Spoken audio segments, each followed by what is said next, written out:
Aeternians. As always, it's me, Emperor AP, and you may be asking yourself what I am doing standing out here. Well, as you can see behind me, from the storms the last few days in Aeternia, there has been a part of a large tree that has fallen down. You can actually see it up there.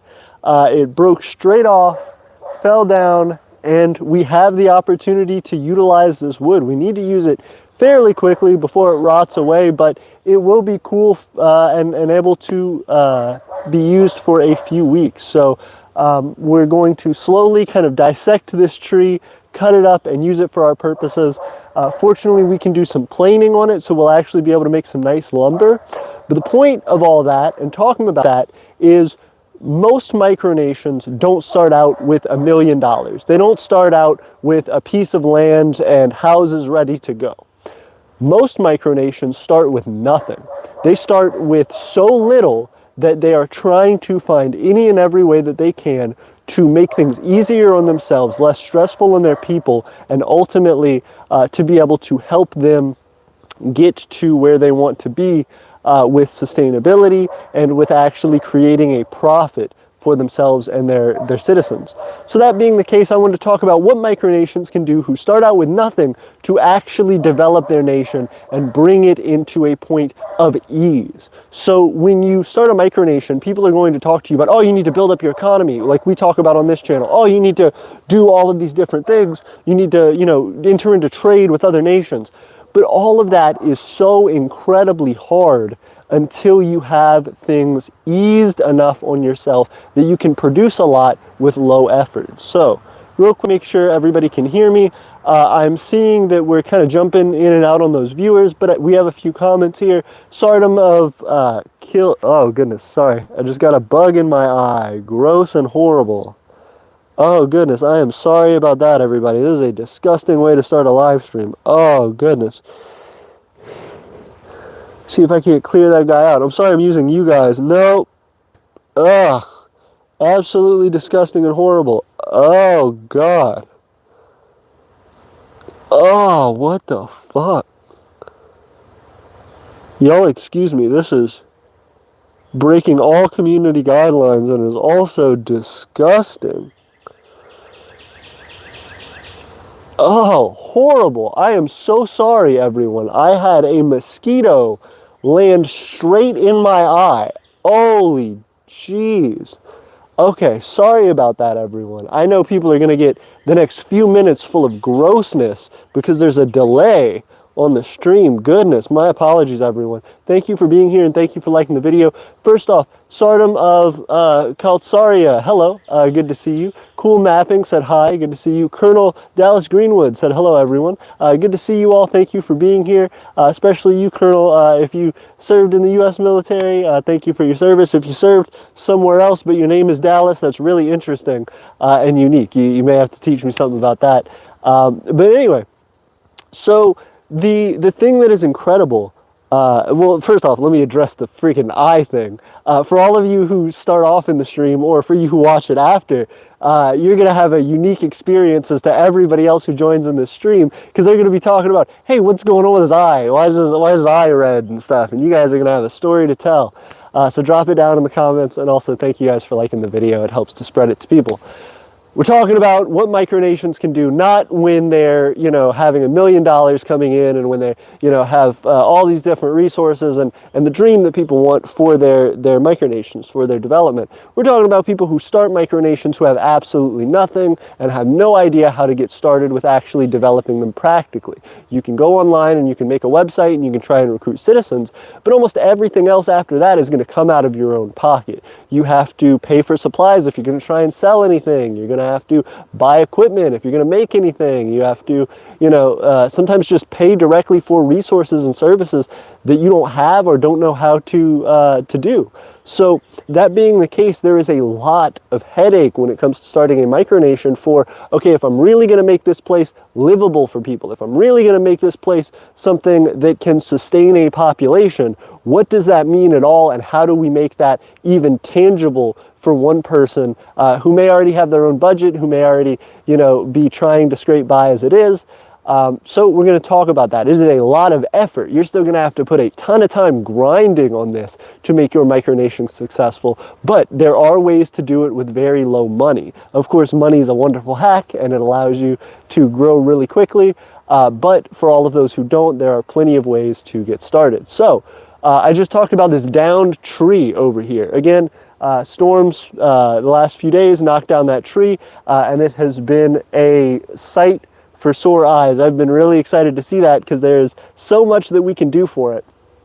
So many ways that we can utilize that, especially now that we have a planer that we have access to. It's not ours, but it will allow us to make nice boards out of that wood. Things we can use for construction. But that being the case, I just wanted to start by showing off this. If you haven't seen this, this is one of our beautiful hatchets. This is actually the first one that we made, and it has a beautiful aluminum head that we carve for it. This is generally used for things like, gardening, gathering, collecting herbs, stuff like that. This isn't really going to be a chop down a tree axe, although you can whittle with it, and you can, of course, chop up some smaller sticks and stuff, if you're trying to clear out a little bit of brush or something. But this thing has a beautiful wooden handle, which we made out of scrap pieces of wood. It wasn't even like nice downed trees that we use, fresh wood, so to speak. It was old plywood, not plywood, old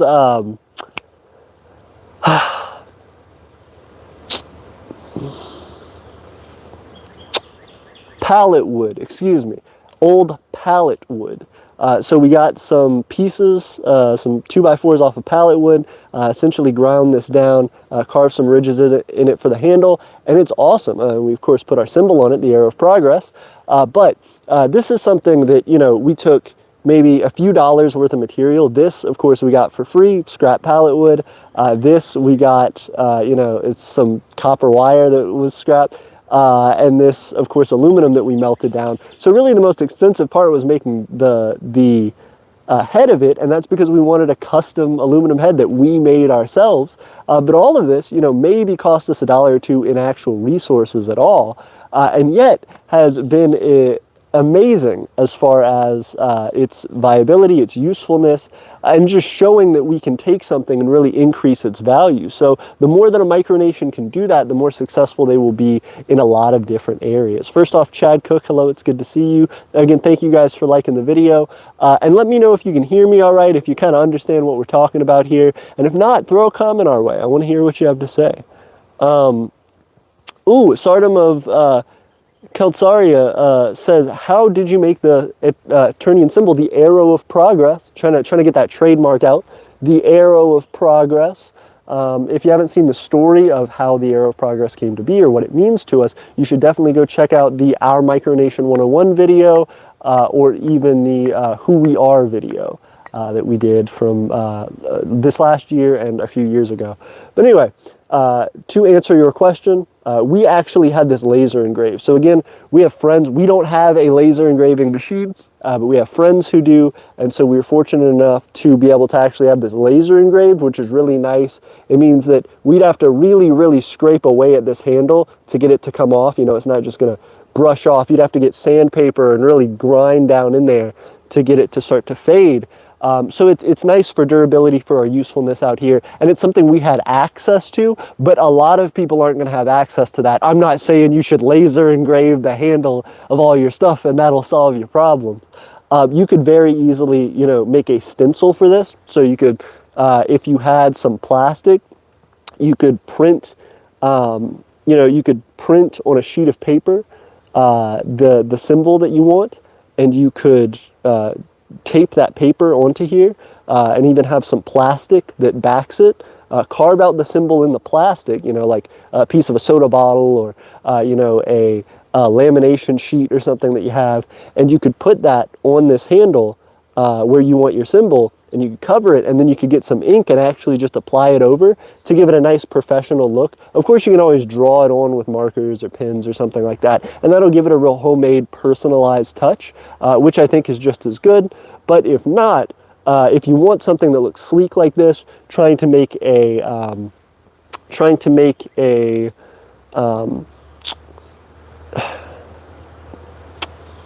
trying to make a stencil for this would be the best way to go. So that's what I would recommend. This is something, again, that we were special enough to have access to, lucky enough through our friends, with laser engraving technology, but you definitely don't have to go that route. This video is all about taking from the bare minimum and how we're able to make things into nice products like this. By the way, just gonna plug it. I know this isn't the topic of the video. If you guys want to buy these, let me know, because I loved making this one. It was really cool. And we're going to start issuing them to people who live at Vitae and people who become Aeternians here locally so that they can harvest things and help us in our garden and stuff. But for the time being, if anybody wants to buy one of these, if they just think it's cool, we can even custom engrave your symbol on it, laser engrave it. So that being the case, we have this beautiful tree right here. What I'm actually going to do is I'm going to take a piece and I'm going to whittle it while I'm talking to you guys, because I think that'll be fun. So here's a little piece from that tree right there. Of course, just a big branch that fell down. And we're going to start kind of carving away at that as we talk. But that being the case, I really just wanted to ask you guys about what it is that is important to you when you're looking to develop a micronation. Because one of the biggest things for us was trying to figure out how to make things easier for ourselves and how to make a little bit of money. If you don't have money coming in, if that's not something that you can actively apply to your nation, that feels like a practical way to do it. I need money. How do I get that? So, that being the case, what we're trying to do here is to slowly show you how over the past 7 years we've been building up to that. Again, for the first 3 or 4 years, just grinding, doing basically nothing, slowly trying to build our way, and really having no products made, no resources. And then over the last, 2-3 years, we have been able to slowly build up the ability to do that, and then it started developing more and more very rapidly. So I want people to learn and improve quicker than we did, and to be able to say, hey, this is what I wish I would have done. These are things that I think are important to keep going, so that you can develop and start to see the benefits of that really quickly. And one of the biggest ones is just utilizing the resources around you. I did a TikTok live stream earlier today where I talked about this exact same topic, but I'm not sure if I really got my point across as well as I may here. This tree, for example, this thing that I'm working on, that is something that is an unused resource. It's something that naturally kind of happened to us. We didn't go and cut down the tree, but because this tree did fall, just old age and bad weather conditions, it allows us to go through and reclaim that wood. And so that's a wonderful benefit for us, and something that has a shelf life. It's something that, if we took a year to harvest that wood, by the time we go back to it, it's going to be all rotten through and holes in it and bugs in it. So right now is a prime time for us to be able to get the maximum amount of usage out of it and to turn it into some cool resources for the Empire of Aeternia. So first and foremost, the biggest thing that you want to do is just start looking out for those things. Of course, ways to take resources that you have around you. Scrap clothing, you can make flags, you can make other outfits. Most micronational leaders have outfits. So, for example, I made this ascot out of leftover materials I had. And this may not be the best example because I'm not the, best fashion designer. But this was something that's important to incorporate in Aeternia, and something that has become a symbol for us. So that's a wonderful way to start doing things and developing. Again, trying to find things like this where you may have excess wood that you can use to make items. You may have old metal or old scrap electronics, copper wire, magnets, things like that, that are immediately more valuable. Stuff like that, those electronics, magnets, copper wire, things like that are going to be immediately more valuable. You may not be able to sell them on the internet for millions of dollars, but if you had a huge stockpile of it, you could start to sell some of that and make a decent profit. You'd have to learn a lot about those industries and what things sell better, and how you should package those things and learn how to market them and ship them. But if you could do that, then that would be a great way to start. If not, just learning how to utilize those resources for the same ways other people, copper wire and used electronics. Of course, if you learn about electronics, that can help you immensely. Motors, things like that. Those are all things that the components of them are valuable, but the actual finished product, that thing that you may scrap out of, you know, an old microwave oven, or those are actually kind of dangerous. I wouldn't immediately start scrapping those. An old blender, you know, an old toy that somebody had and threw out that has a little circuit in it or something. You know, a flashlight, like the LEDs out of a flashlight, stuff like that. If those are things that you can find that are still working and are still usable, you can start to create things for your nation that you didn't have to buy that give you added benefit. Of course, the LEDs for light, of course, magnets and copper wire, you can make your own generators out of them, you know, for wind energy, for example. You could make your own transformers if you learned about that and knew how to do it properly, so you can make more complex circuits and run them off of 120 volt AC. There's a ton of stuff that you have the ability to do just from things that you accumulate, garbage that other people want to throw away in your life.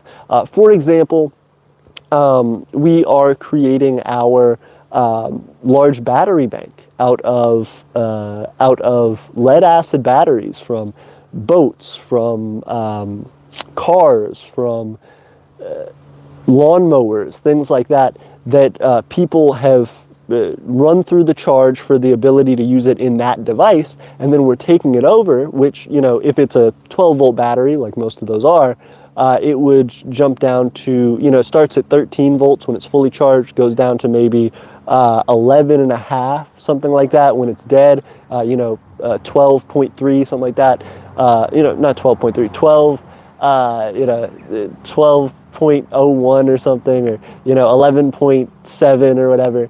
And then they can't use it anymore in those devices. So having a way to start storing those and using those, if you can do it safely and with the environment in mind, that can help you as well. In addition, those things are wonderful because they start to allow you to build, if you come in contact with solar panels, you know, old solar panels that people keep in their yards and stuff like that, for solar lights and things. If those things are scrap, if they're garbage, if they break, and someone needs to throw them away, you can make your own larger solar panels with that, your own 12 volt solar panels, if you know how to do that kind of stuff. Those are all things that we have done that are practical examples of how we're growing and utilizing the scrap that's around us for a lot higher value. But that doesn't necessarily have to be what you do. Again, clothing. Clothing is a wonderful and easy thing to scrap. Paper, you can recycle it and make your own paper, you know, which is crazy. And that's something that if you gave it as a gift to either another micronational leader, or if you gave it as a, you know, a thing for new citizens, would be an incredibly thoughtful and endearing gift. And again, wood. Wood is super, you know, for people who live in wooded areas, it is super easy to come by, and is nice because you have that resource readily available and just kind of falling around and rotting all around you. So it's something that has a shelf life, but can be immensely beneficial. So that's more or less the idea. And what we want to do with that, it sucks because it's actually a harder wood, so it's a little bit hard to scrape. Also, this thing doesn't have the best edge on it. But doing that kind of stuff is really nice because you can make little objects. You know, you can make things like necklaces if you wanted to, you know, wood pendants, little wood statues, you know, if you were a real good artist, or even little, you know, tools, some kind of little tool for this. You could make a little fishing hook if you wanted to. That'd be kind of hard to do out of wood. You could make again, little decorative pieces. You can make jewelry. I said necklaces, but you can make earrings or bracelets or something like that if you were really good about it. You can actually learn how to soak wood in water to make it malleable, like when it was alive. You know how if you bend like a green piece of a tree or a plant or something, it'll kind of flop around, but then once it's the solid tree, it's real hard to bend. You can wet wood and get it to be more malleable if you soak it long enough, and then you can actually bend it and form it into shapes and dry it again, and it will form into that shape. People make knots and stuff like that out of wood using that method. So it's really cool and something exciting to look into, even if you have no talent with whittling or with, building things, that's an easy way to get started, and I think something that's underutilized. Sardom of Calcaria says, I would definitely buy that, but I don't know if it'd be all right to import here. Makes sense. Let us know. Keep us updated. We should probably put it on the Imperial market then. English Times says, cool hatchet. Hey, English Times, good to see you. Also, your message. First off, thank you for being a patron. I didn't... This is my fault. I should go back and edit it, but at this point we will lose all of our things. I saw that you are a patron on our Patreon. You're our third patron. Thank you so much for being here. I should have included you in our last edit. You got in under the wire, but I was editing and I didn't think about it right away, and I didn't put you down. I just put Steven and Eric on there, so I need to include you as well in our future videos. And I want to make a special shout out now. Again, thank you for being our patron. I know about your email. I need to respond to your email talking about our micro wiki and updating it. I want to do that, and I'm excited to do that. I'd also love to talk to you about trying to work together. If you're running a newspaper, if you're running a media organization, there's a lot we could do together. So I'd be excited to talk about that stuff. And let me see if I can keep going here. XD said, yo, hey, it's good to see you, XD. Thank you for being here. Again, thanks everybody for liking. Republic of the Mountains says, hello, fellow Micronations. Hello, Republic of the Mountains. Thank you for being here. XD says, I'm not a micronation, just vibing. Hey, awesome. Well then, XD, if you're here and you're not a micronation, you could join a micronation. You could join and become a citizen of the Empire of Aeternia if you were interested, because we need them. Right now we're trying to go around, if you've seen our last few videos, talking to people in our local area and trying to get them involved.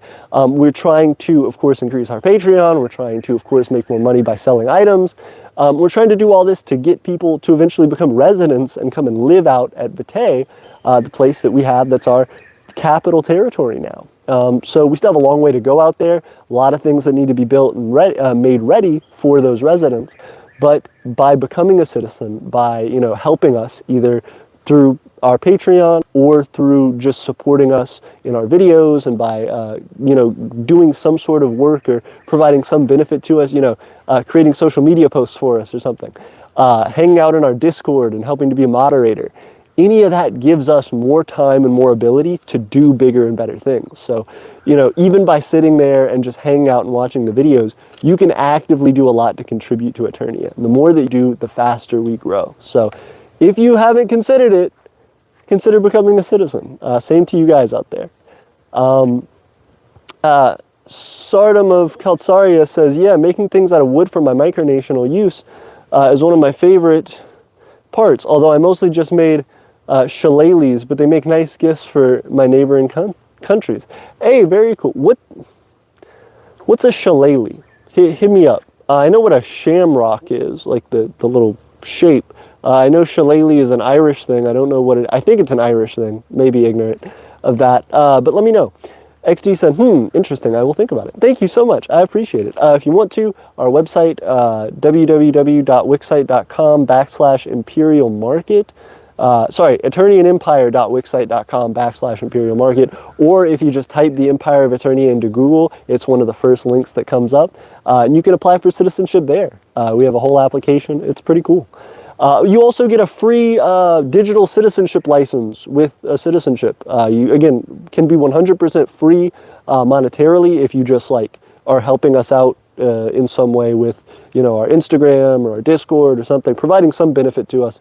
If we can work together on something like that, free digital citizenship license. We custom make it for you. It has your picture, it has your information, and how you're growing in Aeternia. So we have skills and prestiges and stuff that are defined, as well as if you become a government official. So we have a lot of stuff involved in being a citizen, and if you want to, let us know.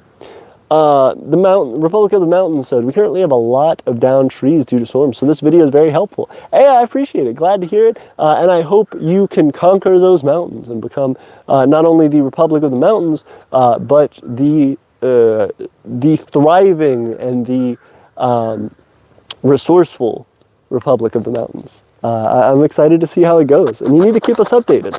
If you haven't been in our Discord, You could post pictures and stuff in our Discord and be like, hey, this is what we're up to, this is what we're making, asking for advice, trying to see what kind of stuff we can do. One, because that helps us to think of more video ideas, and two, because it helps us to grow the community. People on our Discord want to have more feedback on their nations and want to try and grow things more. So having a nice place for them to do that is really powerful, and I appreciate you considering that. And, everybody who has been supportive of the Discord server and of all the different social medias we're on. Sardom of Kaltsaria says, a shillelagh is a type of Irish walking stick, also used as a martial arts weapon for Batarak. My neighbors like it for the second use. Hey, very cool. I didn't know about that. That's awesome. That's very cool. I will say I have a big... So I was going to show you guys this, and I will show you guys this as I keep whittling it down. We're slowly getting it. Slowly but surely making some progress on it, although I've been talking more than whittling. One of the things that is so useful about these trees, like you said, is being able to make walking sticks. I actually have a big piece of wood that I have shaved all the bark off of. It was a piece that was further down, so it's very easy to rip the bark off. And I went through and I cleared all of it off, so now it's this beautiful piece of wood that I want to turn into like a big, 6-foot tall walking stick, and trying to use that. So I'm really excited about that. Are all walking stick? Well, no, you said it's an Irish type of walking stick, so I guess I'd be curious to see what the specific design differences are versus other walking sticks. I'd have to Google it, but that's very cool. Again, walking sticks, that's another great example of something that's easy to make and practical to sell. One thing that I haven't thought about, we have a lot of hikers here. That may be a wonderful business to get started, hey, we can make you a custom walking stick for your use hiking. So that's wonderful. I, again, didn't think about that. That's an incredible way for us to potentially make some money.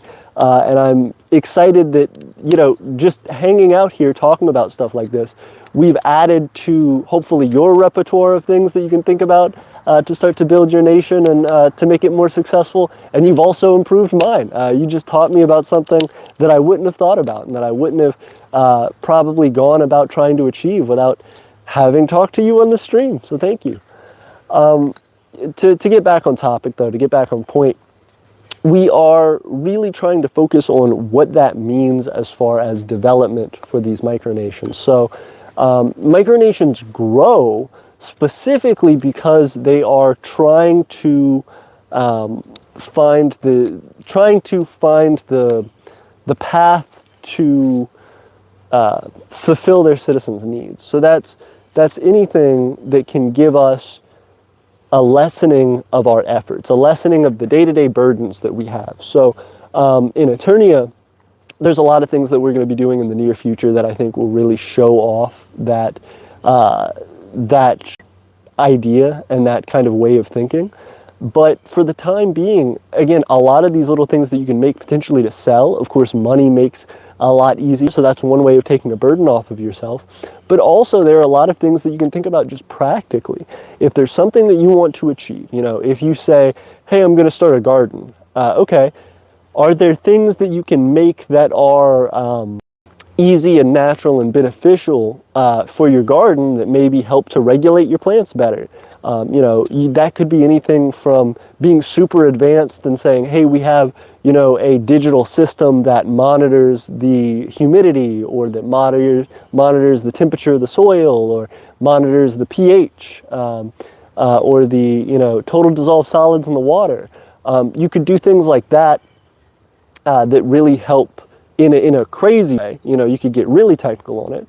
Or you could do something as simple as, hey, we made these little clay pots that we stick in the ground, and they're not sealed, so they're still porous, and we fill them with water, and they slowly water our plants as the ground dries up, and then provides those nutrients and those resources to the plants. So it really provides that water, that extra moisture to the plants. So that's something that I think a lot of people don't think about.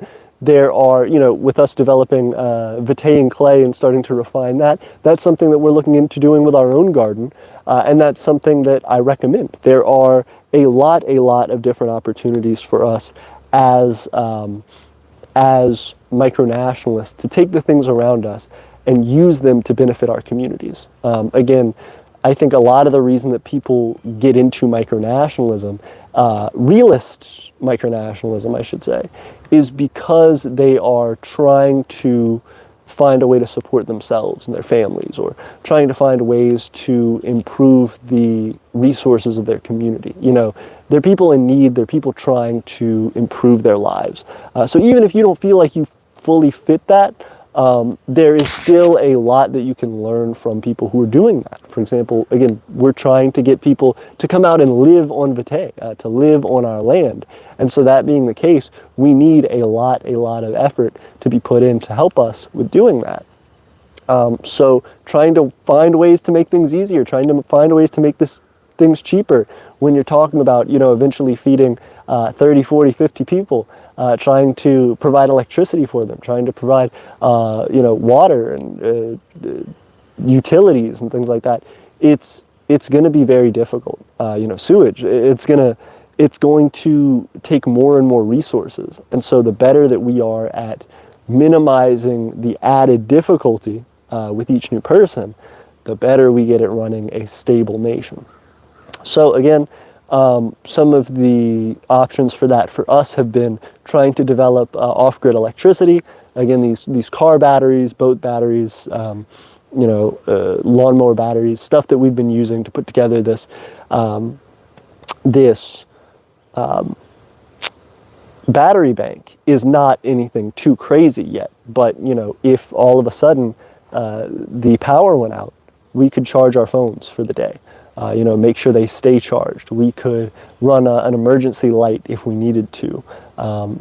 If we had to, if we build an inverter, which we're trying to do soon, we could eventually plug the refrigerator into it to make sure that our food doesn't go bad during a power outage.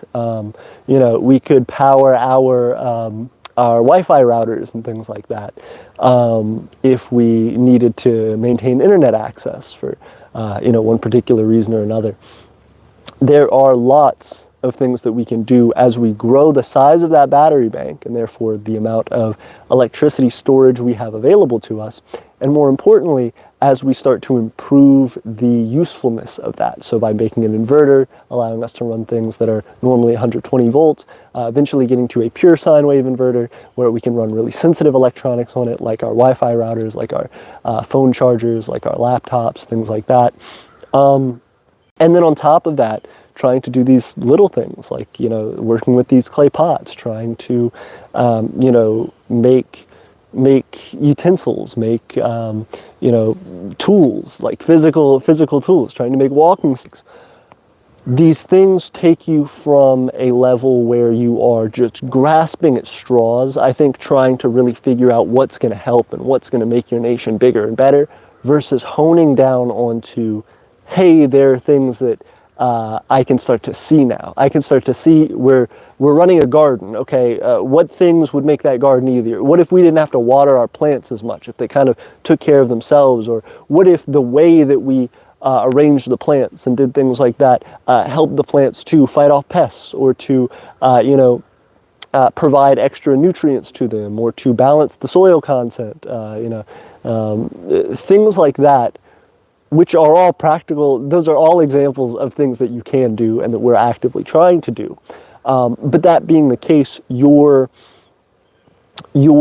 development as a micronation will start to increase rapidly, even if you're not able to achieve all of those goals right away, because you're starting to build a plan and you're starting to understand how those kind of scattered pieces of what you have the ability to do or what you're reaching to do start to connect together to form a bridge to one another. If you have a great, fantastic idea in your mind of what you want the world to be like, or your nation to be like, or your community, or even your own life, it is very, very hard to to just think of one good idea that's going to get you from here to there. A lot of the time people build careers on that. A lot of the time people dedicate their lives to trying to achieve a big goal. And that being the case, in order to do it properly, you have to start to understand the pathway to get there. Hey, even if I have nothing but the resources right now at my disposal, what can I do to get to that next little step? And what can I do to get to that next little step? A lot of the time that takes thinking backwards, starting with your end goal and what that means for you, and working out, okay, well, how would I get there if I had, all the resources to do it? Okay, this is how I would do that, but then I'd need this part for this part and this part for this part. You start to piece things together. You start to understand what it means to build a thorough, solid, and complete plan for achieving those goals, for developing your nation, for building a society that people can then come into and add on to. Because a lot of the time, that's another difficulty with micronations. We build these grand elaborate systems based on what we think is important and the worldview that we have attained so far. So we really like to focus in on whatever our special interest is. Oh, I'm really concerned about taxes, so I'm going to create all the tax law to be this and this and this way, and I have a 45-page detailed brief of tax law. Or I really want to understand how to make governments more fair or balanced, so I have really, really detailed articles of, morality or standard procedure for our government, or for fighting corruption or things like that. And we will really break down these ideas into such niche, specific situations that when people come to add to our nation, with their varied background and history, they may find it really hard to connect and see something that they can do to provide benefit.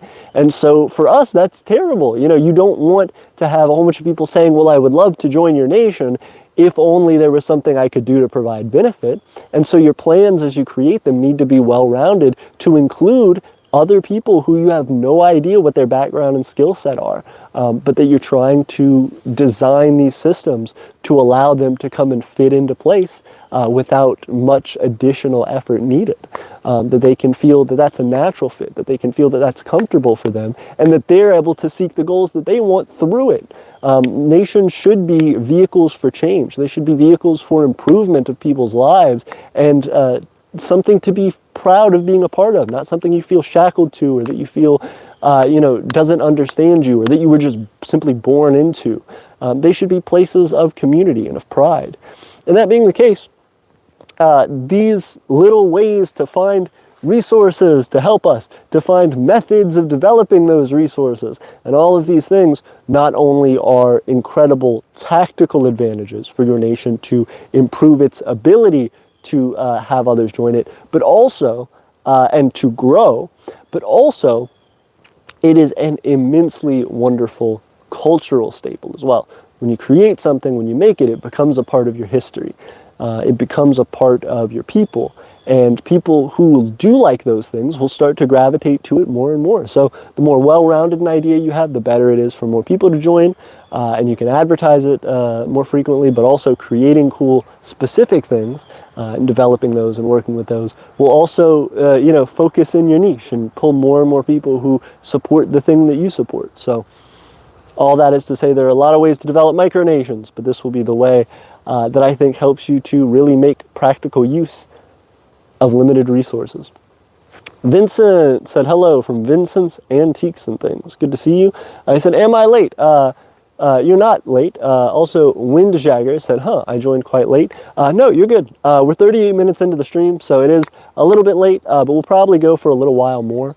I'm talking about resources. So as you can see behind me, I'll rush through it real quick. For those who have been here, sorry, you can see behind me there's a downed tree. It blew over in a storm a couple days ago, and we are trying to make use of that. That leads me to talking about how micronations grow. Also, thank you guys for liking the stream. Talking about how micronations grow is important because it's all about utilizing resources. And when you don't have a lot to start with, when you don't have $1 million to provide for development and for housing people and stuff, you need to be able to start with the basics. You need to be able to find things that are waste around you, that other people don't want, and turn trash into treasure. That's incredibly hard to do. It takes a long time to learn and to focus down on, but there are plenty of things that you can do for that. So one of the things we talked about that Vincent would be excited about. Also, thank you guys. 5 viewers, 6 likes. I appreciate it. It means a lot. So when you go about creating these things, think about what you're good at, and think of what resources are around you. So for example, if you can do things with wood, try and do things with wood if you have, woods around you. If you don't, there's always scrap clothing. Somebody has some old piece of clothing or fabric that's torn up.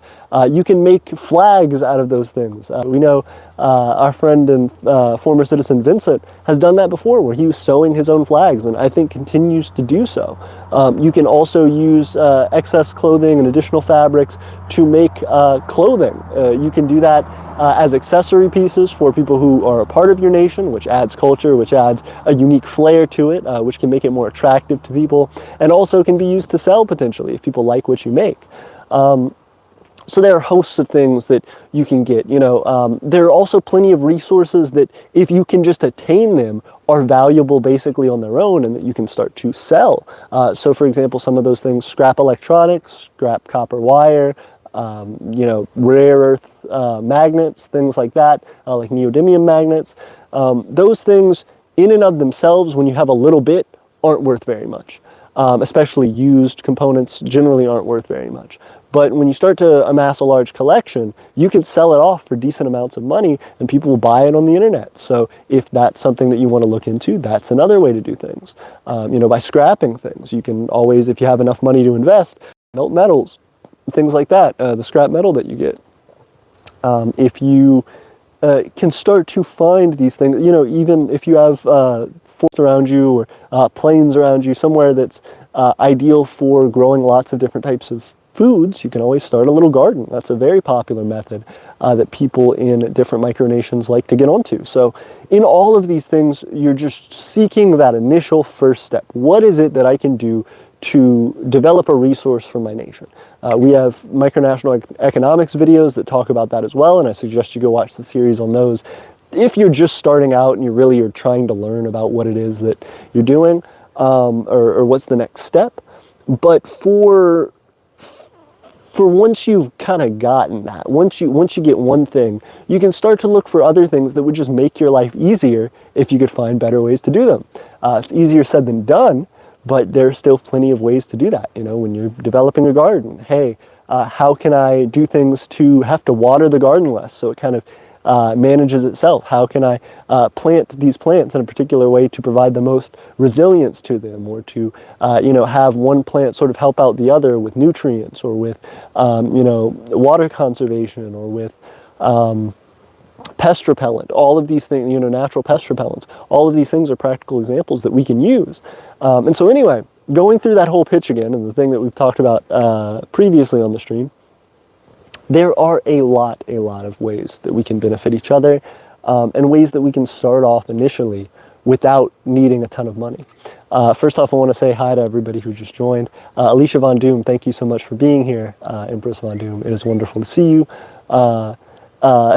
She says, wise words, Emperor AP, turning trash into treasure around us. I appreciate it. Thank you so much. Well, when you got a lot of trash, you got to do something with it, right? Again, I just, I know that things like this, not everybody can do, right? We melted this head ourselves out of aluminum, scrap aluminum. This is copper wire that we salvaged, which is pretty simple. A lot of people could get access to that, I think. This is a wooden handle that we carved ourselves. This is a laser engraved symbol, the arrow of progress for the Empire of Aeternia. But if you don't have access to laser engraving, we have a friend that does. You can always just stencil this on or draw it on yourself. There are plenty of things that you can do that slowly build up the pieces to make something more and more valuable. So even if you don't have this piece, these resources are still enough for you to be able to make something cool. And that's the idea. It's just the more ways that you can start to develop, the more tools that you get access to, the more that you can expand what your nation does, make it easier for other people to contribute. Because people come from all different backgrounds, all different walks of life, and you don't know which way will be feasible or reasonable for them to start to access your nation. So the more resources you have available, of course, the easier it is for somebody to come in and start to do the work that they like to do, start to add the contribution that they feel they can, and also feel comfortable and feel like that's a natural fit for them. Not that they're having to try and change who they are to fit the job that they're needed for in the nation. Negative Z has hello, goodbye, and then says goodbye, lol. Good to see you, Negative Z. Thank you for being here. Sorry if we missed you because we didn't comment, respond too fast. It was 1 minute. You gave us 1 minute as our shot. For Negative Z, it's a rolling timer. You got 60 seconds to impress. But thank you for being here anyway. If you like the stream, it means a lot. Then they put like communism symbols. Very cool. Hammer and sicker. Hammer and sickle. I said hammer and sicker. That's pretty sick, pretty cool. I appreciate it. Alicia Von Doom says, we are harvesting some white clover from our yard, something most of our neighbors consider an unsightly weed. We know this is medicine. Hey, that's wonderful. We just talked about that we've been harvesting white clover. We've been doing that as well. It's crazy that we have parallel thinking like that. We've been doing it for, we made tea from it not too long ago, and we also are trying to make fritters. We haven't made the fritters yet, but Tiffany and I just tried the thing. I wish I would have recorded it. I should have shown you guys. Next time I'm going to do that. I harvested it with this. I actually had a little short video that was all like in my head, and I didn't make it. But I will make it soon, and I will be excited to show it off. So very cool. I'm glad we had like parallel thinking on that. There are plenty of other things too. I could be wrong. So somebody, if I am wrong, please correct me. This thing behind me right here, I believe is pokeweed. Pokeweed itself is poisonous. Excuse me, poke salad. No, is it pokeweed? I think it's pokeweed. It's poisonous in and of itself, like mildly toxic. It can basically just make you sick, make you throw up, make you have to go to the bathroom if you eat it raw. However, people in this area in northern Alabama, I'm sure plenty of other places, boil the heck out of it. And they've done it for hundreds of years where they cook it and cook it and cook it and cook it for a long time. And it eventually boils out all that poison and is safe to eat. So people have had a poke salad festival here for a long time where that's what they do. They turn this thing that is a poisonous weed into something edible and can be eaten like a salad or, you know, like spinach or something. And it's very cool. I'm really excited to actually go to that festival. I don't think I've been yet. But, you know, the idea of doing this and actually learning that craft would be very useful. Because, again, it's something that naturally occurs. It's pretty big, like this one, you know, right next to me. This thing's huge. So being able to harvest that and actually, excuse me guys, I'm messing up the stream. Being able to actually harvest stuff like that and use it would be an incredible advantage for us. Sorry, let me go ahead and fix this thing while I'm here.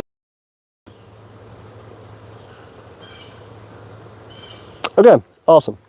Back here. So, those are two things. Another thing that we've been thinking about, I don't know about where you guys live there in Ohio for Draconia, but for Aeternia, we have a lot of kudzu. Kudzu is known as the Bane of the South. However, what I didn't know is the United States funded agriculture to focus on developing kudzu.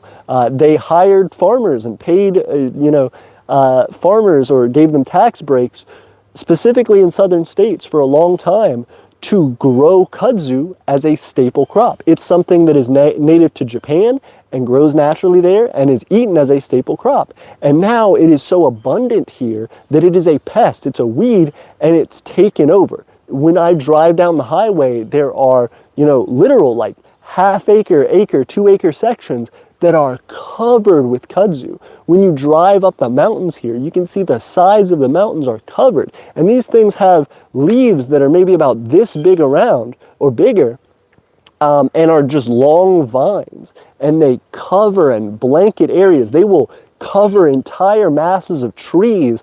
This stuff is a crazy weed that grows everywhere.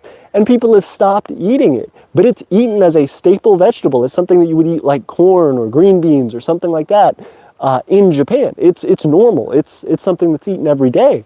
And so we want to try to revitalize that. If there's, literal metric tons of food around us that is readily available to eat, that provides nutrition, We can supplement that with a little bit of meat or with, other vegetables mixed in, and we could provide a lot of food to a lot of people. We could pickle that stuff. We could use it, for ages. We could vacuum seal it and try to use it. We could dry it out and make, little crunchy bits for salads or other things. There's so much opportunity for what we could do with kudzu, with white clover, like you said, with, pokeweed. We have the tools around us and the nature around us that will allow us to grow and to develop more and more, to provide more for ourselves as far as our diets, as far as the things that are necessary for survival. Once you have those necessities for survival checked off your list and you feel like, oh, it's easy for us to grow the amount of food we need. Oh, it's easy for us to get the amount of water that we need. Oh, we've got, a decent amount of electricity storage. Oh, we have our, septic system, sewer system taken care of. That's not a big deal. Once you have all that stuff, everything else starts to just become a perk. So you can start to, if you choose, if this is how you want to develop your nation and live your life, you could start to focus your attention away from making money to provide for those necessities and start shifting it into investing in yourself and in the nation that you're building or the community that you're building to help grow it, if that's what you believe in and if that's what you're looking to place your bets on. For us, that's the way to go, to try to, of course, continue to make money as much as we can to provide perks for ourselves and to be able to grow quickly. But as we eliminate those necessary costs, those things like rent, those things like, providing housing for ourselves, which is an incredibly hard one to do, but so that shouldn't be the top of the list at all. Providing food for yourself, a little bit extra food here and there cuts down on those food bills. You can even do things like raising quail in apartments. I wouldn't suggest it because it's a little bit, high maintenance, but you can still do that. There are still ways to get food and resources. You can, plant little herb plants and stuff like that in apartments or in places that aren't normally hospitable for larger gardening setups. There's plenty of stuff you can do to start right now making some development, getting some little part of your life to ease up that tension, to start to give you a little more wiggle room here or there to do more with your money or your time, and that ultimately allows you to grow. You just need that window. You just need to open up enough time or enough space for yourself to start to push. And then it feels invigorating. And then it feels like, you want to spend all your time doing it and pushing because you have all these little ways to wiggle in here and wiggle in there. And it starts to become a second sight for you as far as how you can find these different things to improve your nation. And it's hard. It's always going to be work, but it starts to become work that is more thought out and more planned and more exciting to see trek along each little bit. What kind of, also, Empress Von Doom, what kind of medicine do you use for it? That's interesting. I've never heard of it used as medicine. I'm also ignorant of, natural remedies and medicines and things like that, so don't take that for much of anything. But I didn't know. I've seen it, just recently, eating it because I started looking up things like what, are edible plants in my area. But that's wonderful. I'd love to learn how to use it for medicine. Vincent says a suggestion for developing a micronation would be collecting books and learning stuff. That's a great question. That's a great point, Vincent, and that's something that actually he has been doing himself with the state of Lincoln. So he developed the state of Lincoln after leaving the Empire of Aeternia and has done very interesting things with it. He's a big collector of antiques, so that's why his channel name right now is Vincent Antiques and Things, but also he is an avid collector of books. I think some of them fairly old books as well, leading to the antiques, but also plenty of stuff just in trying to develop his nation, learning about survival, learning about things like gardening and medicine and all these different useful practical field guides, basically. So that way, when he's developing his nation, he knows, look, his state, excuse me. He knows, look at all these opportunities we have. All this knowledge that we have is giving us a great way to continue going. Rocky Mountain Television says fire. Hey, I appreciate it. Good to see you. Also, Rocky Mountain, I haven't seen you in a minute. How you doing? And thank you for being on the channel. I appreciate the like. Sardom of Kaltsaria says micronation made medicine. Now that's a pretty cool thing, like micronational healthcare. Absolutely. And all of those things that you want, start to start to become easier and easier. For example, if you can treat people more easily in your micronation, not for major things, of course, you're not going to have open heart surgery in your micronation, more than likely, unless you have a multi-million-dollar medical facility. But if you can provide things for people who have upset stomachs, for people who can't go use the bathroom, for people who, have headaches and things like that, if you can provide those little remedies, things to sew up a wound and stuff like that, you can save a lot of money on healthcare. Of course, you still would like to be able to provide those people with insurance eventually, or have them have enough resources to provide themselves insurance, so that if they need to go to the hospital, they have the ability and have the funds to do so, have that taken care of without a worry. But if you can have things available as resources in your nation, those people who may not have health insurance are going to be greatly indebted. And as well, for anybody who does, it's going to allow you to greatly reduce the strain on them and the worry that, oh, I'm going to have to use my insurance. Oh, I don't know how I'm going to pay for this or that. It makes life easier. Again, all of these things that we're talking about, how nations grow, is by allowing the reduction of stress on their workforce, basically. Every nation has a certain amount of effort that it can put in, a certain amount of people and time to work and to develop and to grow.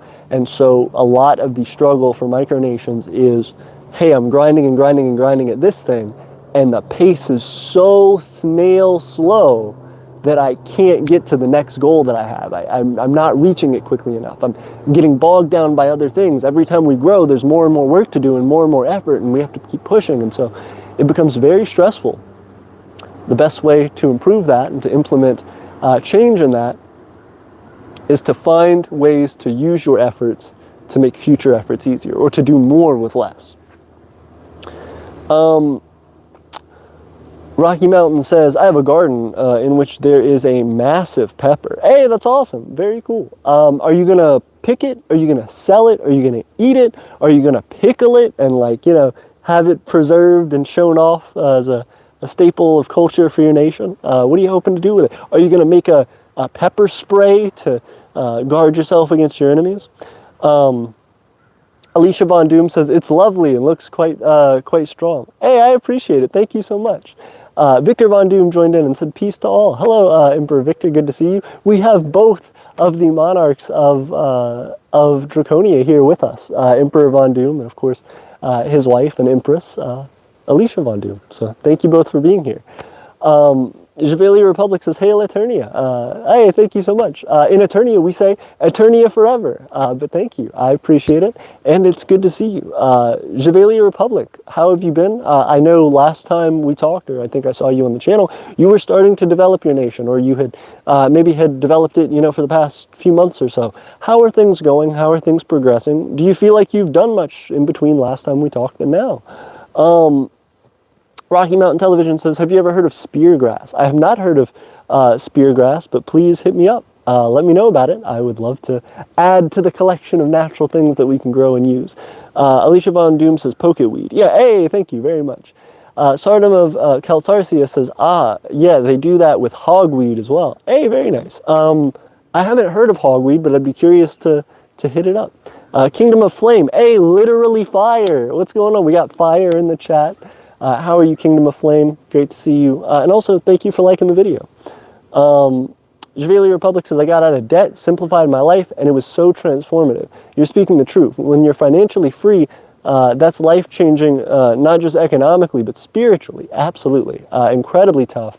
One of the larger hurdles that I'm going to have in my life is student debt. I'm actively going through my master's degree, hoping to go all the way to my PhD, but I know that's going to be years of work and effort, and all of that's probably going to be loans, So that's an incredible amount that I'm going to have to pay back in the future, but I get that. When you have debt that's kind of shackling you down, it's incredibly tough to progress, and you can't get home loans, you can't get car loans, you can't do things like that as easily. So it can be very tough.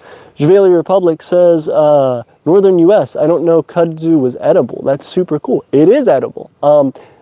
If you eat it raw, it's a little bit bitter and a little bit tough. So a lot of people will cook it kind of like spinach, and they generally say if you're going to eat it raw, or if you're going to do some, make it into a salad or something like that, to use the smaller like baby leaves, the ones that are new sprouts, because those are going to be the softest and easiest on your stomach and on your teeth. Victor says, I was outside gathering black walnuts for ink as well as Parastitial. Hey, very cool. Teach me about that. That's awesome. See, everybody's contributing now. Like, everybody in the chat is going, I have a thing that I've been doing too. And this is exactly what we need. This is how we learn. This is how we grow as nations. And in fact, I feel like I'm going to take away so much from this conversation. I'm going to have benefited by using this time tenfold. So thank you. And I hope you guys on the other side of the screen are feeling the same way, sharing and kind of collaborating in this way. And I hope we keep it going on the Discord. But first off, an inkwell, very cool. Or not an inkwell, ink as well, very cool. I would love to make an inkwell, and we could potentially have a collaboration. Also, what is a parastitial? Teach me about that. I think I've heard the term medical thing. I don't know. Sarcia says healthcare would be a little more difficult for us because healthcare is free in Scotland, so people wouldn't really want something from my granny's garden instead of a real prescription. No, that's great.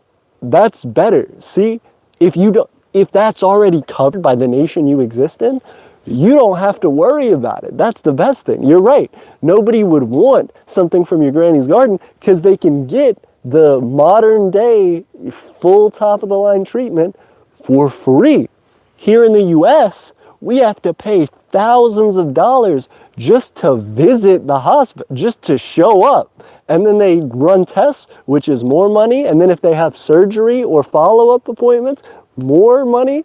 It destroys people's lives. So if you have the luxury of that, just like we have the luxury of using, a laser engraver to do this thing, although I'll give you, yours is a lot more valuable. If you have a benefit, don't worry about trying to reinvent the wheel. Keep it. That's good. Be happy with that. You don't have to worry about healthcare at all. Everybody who joins your nation will be good. That's wonderful. See, we're doing it for survival because people may straight up die in the streets if it's not, if they can't afford to pay for their hospital bills and stuff. I know people personally who have actively gotten major like injuries and wounds and stuff and been like, don't take me to the hospital.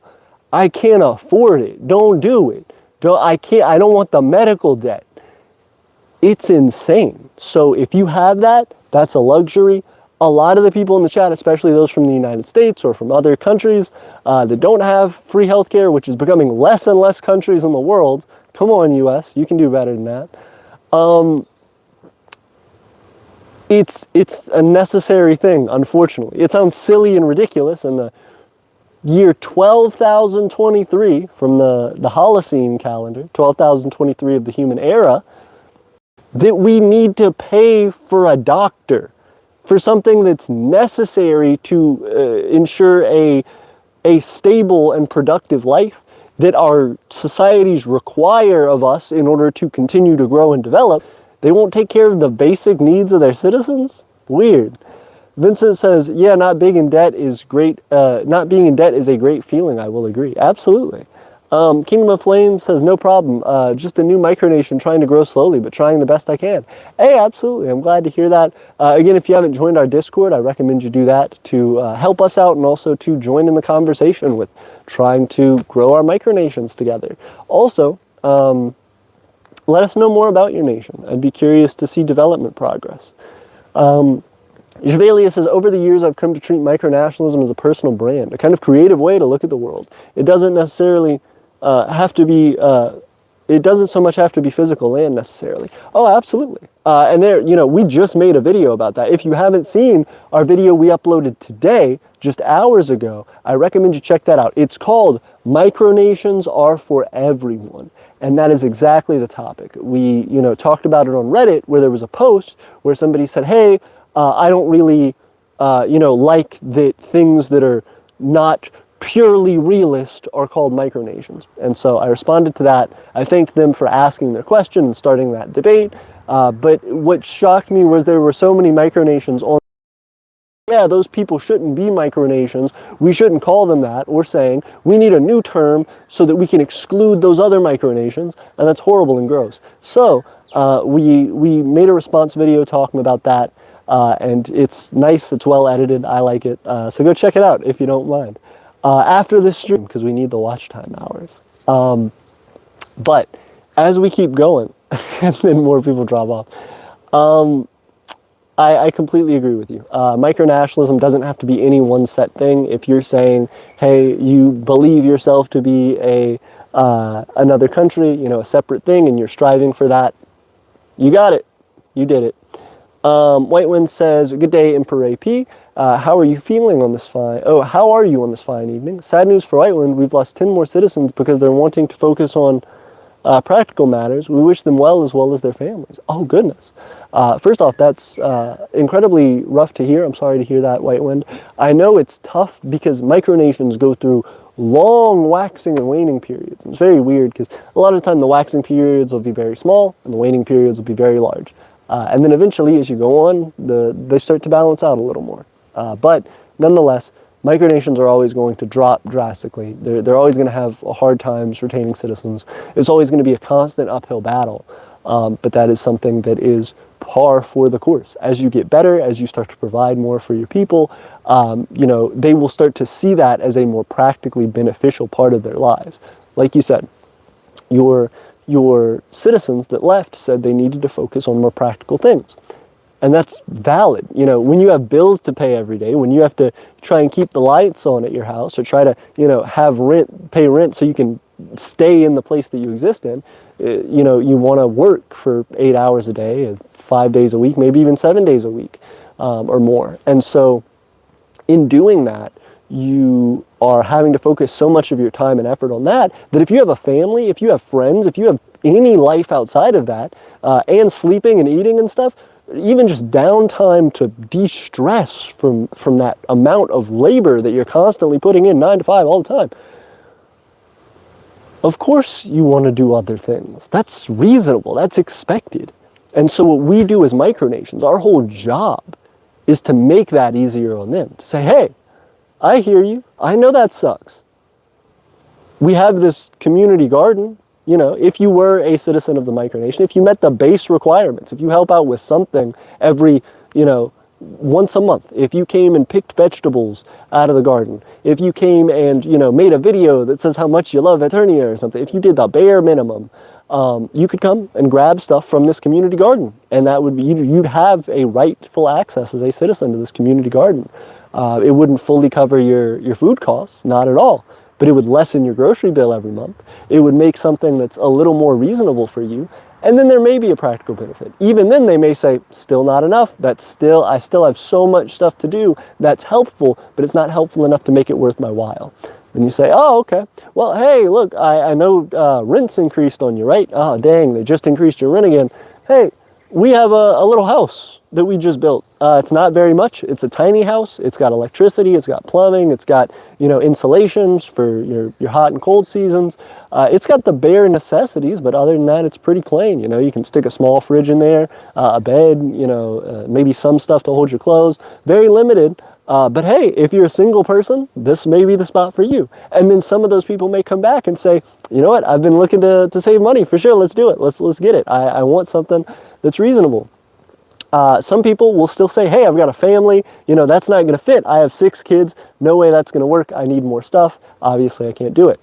But it's about moving the line for people, giving people more and more reason to join your nation. And that's the idea. When you start to provide more benefit, you get more response. And so it's not only about having that benefit, but actually proving that benefit to people. And a lot of the times with advertising, with marketing, anything, you have to show it to them again and again and again and again and again before they start to recognize it as something that they can, think about when they're not actively focused on it. When you're not right in their face. You know of the brand Nike, for example, because Nike is everywhere. They're constantly pushing it in your face.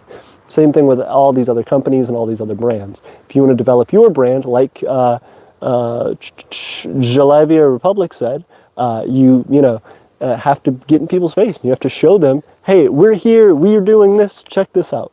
And it's tough. But also, White Wind, if there's anything we can do for you to help out during these hard times, let us know. We're here for you. You've been a wonderful friend to us for years, and we're lucky to have you. We know you deserve all the success in the world. Kingdom of Flame says, I've also been trying to make weapons and other stuff from metal. I'm good with that stuff. Hey, very cool. Congratulations. Makes sense. Kingdom of Flame. Yep, you would be good at doing things with flames. So maybe we'll see you there at the Forge one day. Swap tips and stuff. Try and figure out what we can learn from each other. So very cool. I'd be excited to see your work and your development. White Wind says, and also our Prime Minister has resigned from his position, and I unfortunately made it in our Constitution that I have to take that position if the Prime Minister resigns. Very rough. I'm sorry to hear that, White Wind. Yeah, it's, as things wane, micronations take more and more and more time, especially as they grow. When you say, hey, I have 30 citizens, keeping all of those 30 citizens interested so they're not going to leave, or having the benefits that they need to be able to continue to stay even if they want to and are not able to, providing those things that make it worthwhile for them is a lot. It's a hard job, and it's always going to be a hard job. So that being the case, finding those ways to make it a little bit better, a little bit easier on them is going to be the thing we have to do. It takes time and it takes effort, but one day at a time, we will get it. That's also why I suggest micronations form one micronation. Everybody stop having a micronation. If everybody works toward, the top 20 micronations, or that, like if we started narrowing down our focus, finding nations that are larger than ours to support and to work with, it doesn't necessarily have to be destroying your nation, joining their nation or whatever, or abandoning your project. Even just with those alliances that people make, even with, micronational organizations, which I have my own concerns about, but if you find ways to work together, if you find ways to put yourself aside and say, hey, my nation isn't, it's not doing what it needs to right now. We need help from your nation. So what can we do to put in effort with you guys, help you guys grow a little bit more so there's more resources available and we can kind of get some of those. Work that out. Figure that out. Doesn't have to be physical traded resources. In the Empire of Aeternia, we want content. We want people to share that that they love Aeternia. We want people to show how Aeternia has benefited them. We want people to make edits of our videos and our live streams so that we can show off the content that all these people are missing every time they miss a video. Getting that back in front of people's faces, art, music, anything that we can contribute and say, this is a part of the micronational community. This is a part of Aeternia's community. We want. So, and we will accept that as alliance, terms. We will accept that as, terms for citizenship approval. Those are all greatly beneficial things. Vincent said, I need to learn more about about natural medicines. I have one of my citizens made out of holy basil. Hey, that's cool. Also, 7 viewers, 9 likes. Thank you guys for liking the video. You've helped to increase the audience for the stream and hopefully to provide more benefit to more nations and more people interested in a life free from as much struggle and as much heartache. Sardom of Kalsaria says, yeah, healthcare should be considered a human right in all countries and should be free. I'm not a socialist, but I think this is true. Well, I'll say this. I consider myself a socialist, and I do think this is true. I think socialism has a lot of benefits, and also healthcare, in particular healthcare, that is, long-term for people is very, very necessary. In addition, providing food. There are plenty of places in the U.S., I don't know about in other countries, that are starving for no reason. Housing. In many countries across the world right now, there are housing shortages. There are places where there are so many people that, people are living on the streets, that people are, having to pay 60, 70, 80% of their income just to live in a place, any place, the cheapest possible place. So all of those things should be human rights. If we're going to live in a country and we're going to dedicate ourselves to that country, We don't deserve, you're going to spend your whole life. You're going to live from birth all the way through your life and die, and that be it for your existence potentially. Whatever religion you believe in or don't believe in, but for your life, that's the whole span of your life that you're going to exist, dedicated to one place, to this one group that they appreciate you, but how much? How much? I think we deserve better, and I think we should push for better. I don't see why socialism is a problem because of the fact that there are so many abundant resources that these nations have that are at their disposal that we use for things that aren't in the best public interest. It's not that those things don't help, but it's that we can restructure the way that that money goes to provide for the vast majority of people. It only takes, for example, about $20 billion to end homelessness in the U.S. Like $20 billion given consistently would just end homelessness in the U.S. Somebody like Elon Musk, somebody like Bill Gates, somebody like Mark Zuckerberg could pay that, could do it easily, still be a billionaire, still be able to live any kind of life that they want to, more extravagantly than any of us will ever be able to dream of, and yet start businesses, do all the things that they do, and yet provide for everyone. Nobody starves of hunger. Nobody starves anymore. No children go to school hungry anymore. Just fixed in the U.S. There's a little bit more for it to be the world, but it's not that much. There's so much stuff that we can just make human rights and just make certain. That's my political rant off, but it's frustrating to see that, some people, especially people who are in our comments from other countries, go like, what? Like, you don't have this thing or that thing or that? That's like insane. How do you not have that? How do you live without it? The way of life from one country to another country is so vastly different as far as what you can expect to have and what are considered your rights. And it's sad. So that being the case, I think there should be a lot improved. And we as micronations are great at bridging that gap. We can go into local communities, we can build from the ground up, and we can say, hey, we're providing something so that you support us, so that we have a working connection with you all, and so that we know what this community needs to better serve it. Because if we take our combined efforts and put it towards something, we can prove that it's more efficient than the system they have going now.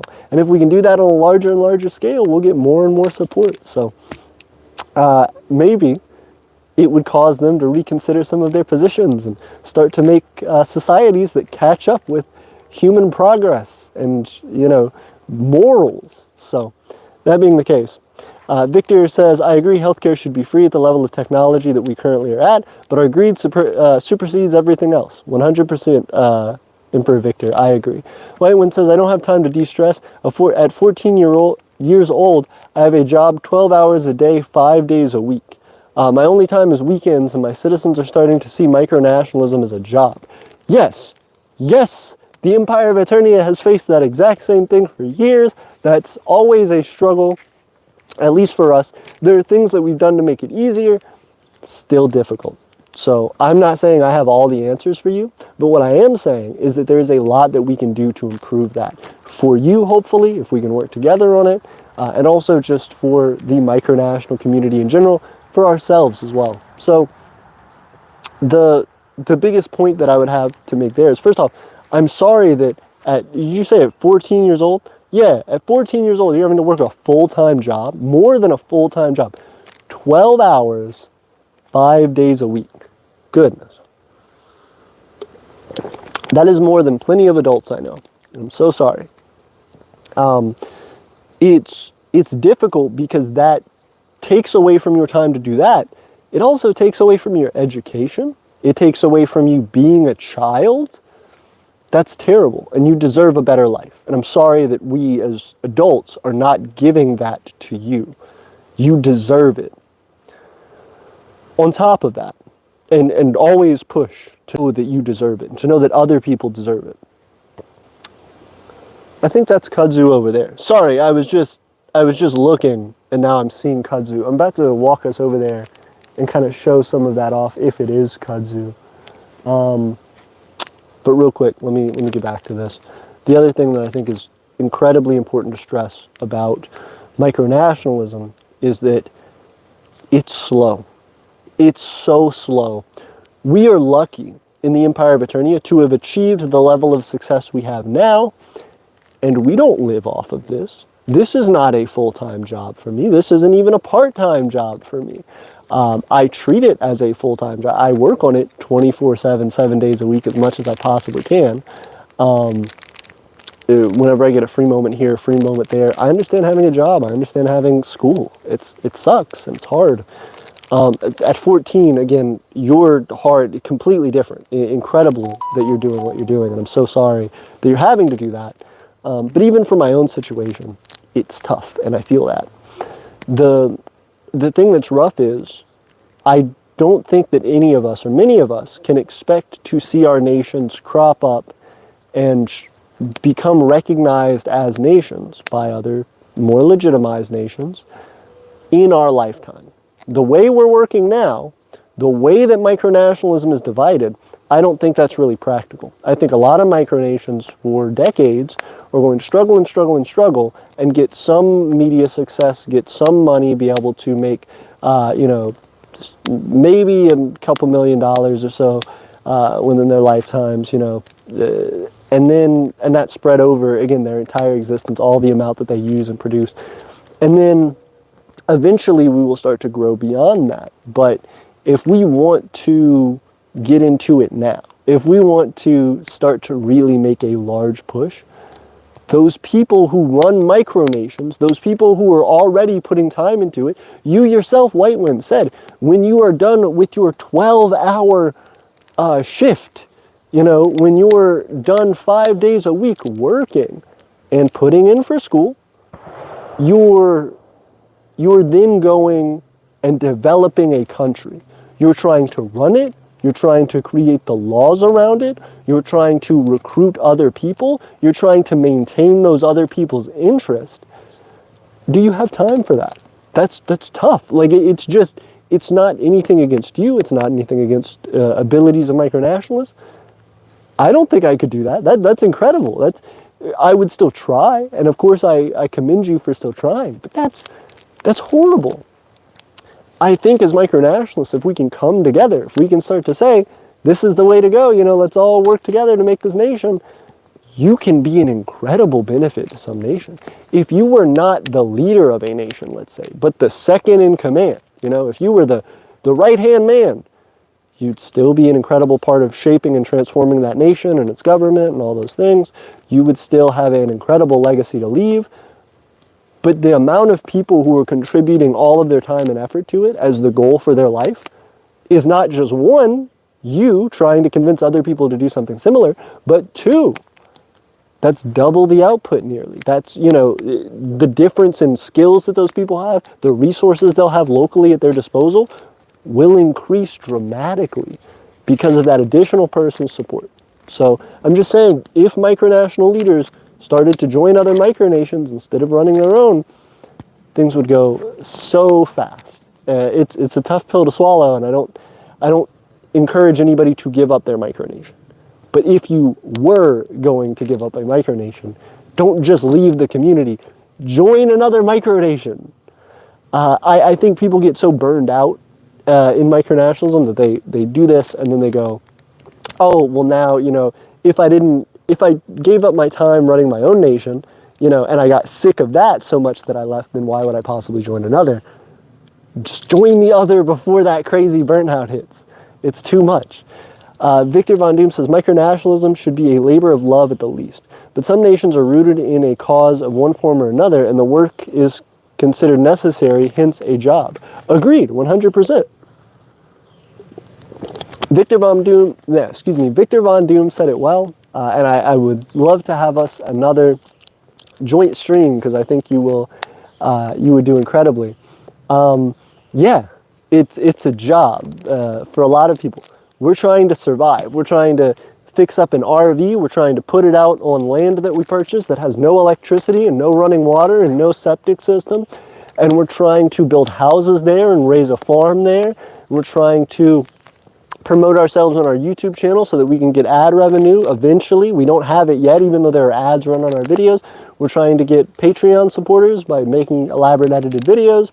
And we're trying to go to school so that we can increase our knowledge and provide not only useful skill set for a job to provide a more stable income and higher paying income, but also, out in the United States, but also to be able to provide ourselves the ability to grow because of that knowledge base. When we have more resources, what do we put that into next? Having that plan more securely laid out and defining that vision one class at a time, so to speak.